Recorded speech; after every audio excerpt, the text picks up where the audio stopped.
నాలుగు దిక్కులే నువ్వే దిక్కని మొక్కే నాగమ్మ నీ బంగారు కాంతుల చల్లని పడగల దీవెనలి అమ్మ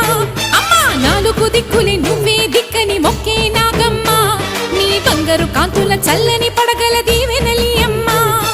నమ్మిన వారికి నాగుల జాతికి అమ్మవు నీవమ్మ పసుపు కుంకుమ పడతుల కొసగే దేవత నీవమ్మ మా ఐదవతనమునకు అభయమునిచ్చి అండగా ఉండమ్మా చల్లని చూపుల నాగమ్మ మా పిల్ల